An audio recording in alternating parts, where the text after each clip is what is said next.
The Divine Thread. How to Be a Garment in a World of Disposable Love by Katab Nuri Alam Shunna. I was once told by an elder something that didn't resonate until years later.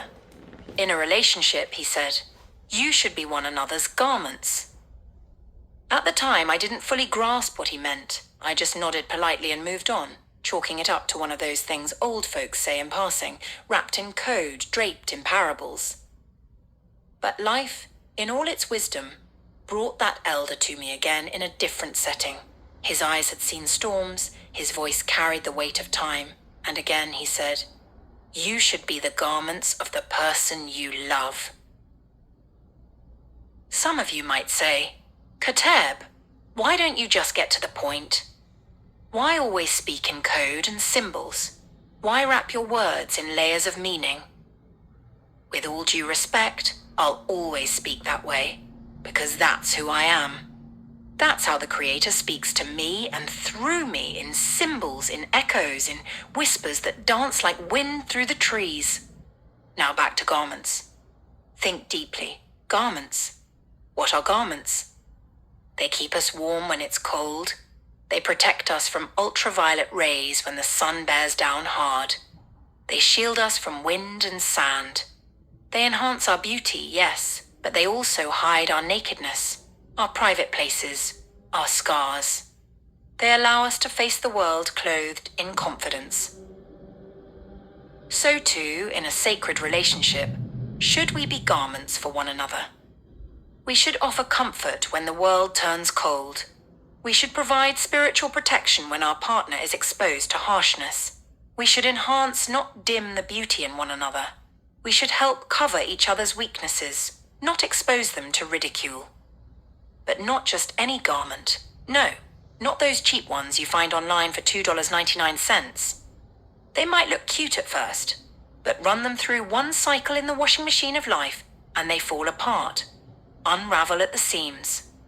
We need to be quality garments woven with patience, dyed with understanding, stitched with faith.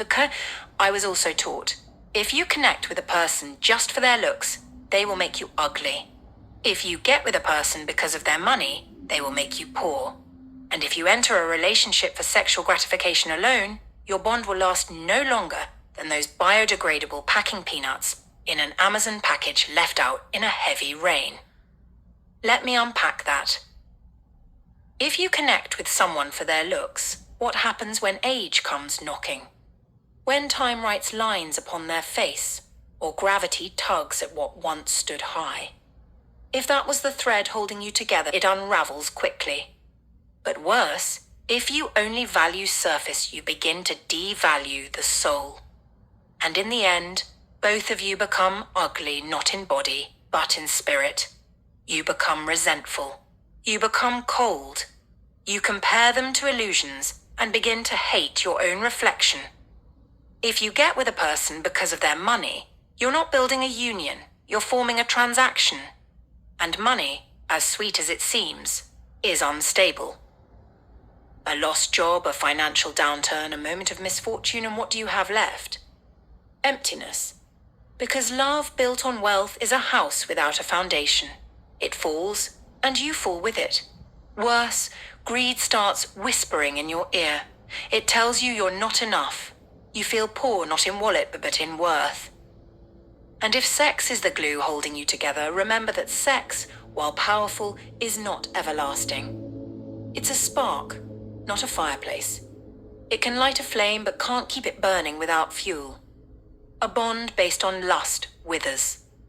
Just like those packing peanuts, fun at first but dissolve at the first real storm. One argument, one bad day.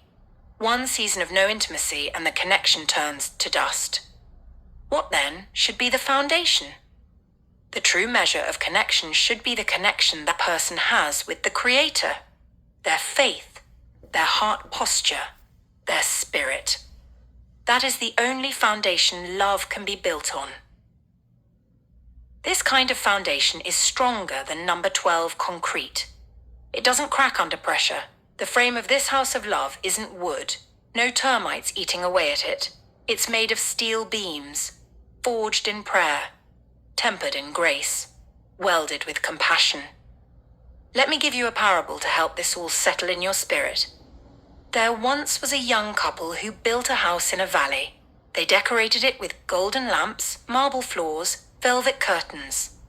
The neighbors admired it, envied it even, but they had skimped on the foundation. The soil was soft, the supports shallow. One day a storm came, the rain fell like judgment. The winds howled like ancient spirits, and the house collapsed. Not because it wasn't beautiful, but because it wasn't grounded. Now nearby lived an old couple. Their house was modest. Wooden walls, no granite countertops, no chandeliers, but they had dug deep. Their foundation was set upon stone. The woman prayed over every beam. The man whispered blessings into every nail, and when the same storm came, that house stood firm. The windows may have rattled, but the structure remained, because it was built on something eternal. Be like that second couple.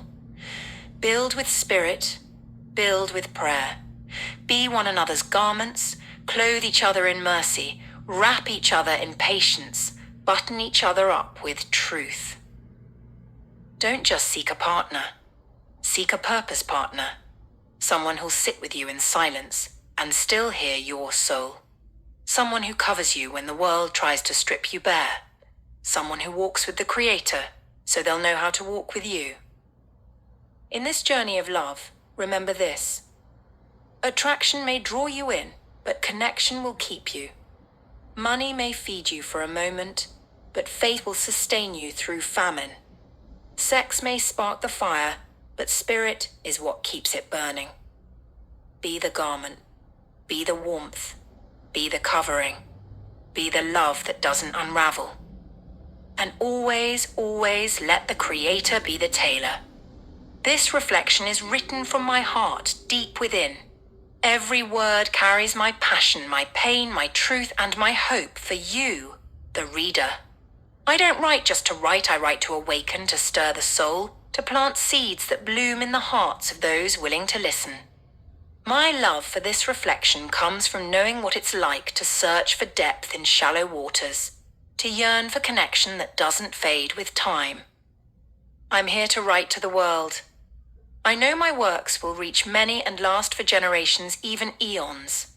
I'm not saying I'm holy or divine. I'm not better than anyone, but I know my calling. And like those before me, those scribes of spirit, those prophets of poetry, those healers of the soul, I am them. I mean, I too will flow down the rivers of inspiration, aspirations, and wisdom. So take these words, not just as a message, but as a garment. May they cover you, protect you, and keep you warm on your journey. Kateb Nuri Alim Shunna. Remember, beloved souls, you may not have it all in the eyes of the world, but you still rise, crowned in unseen glory. Stand tall in grace, and give thanks for the treasures you carry within.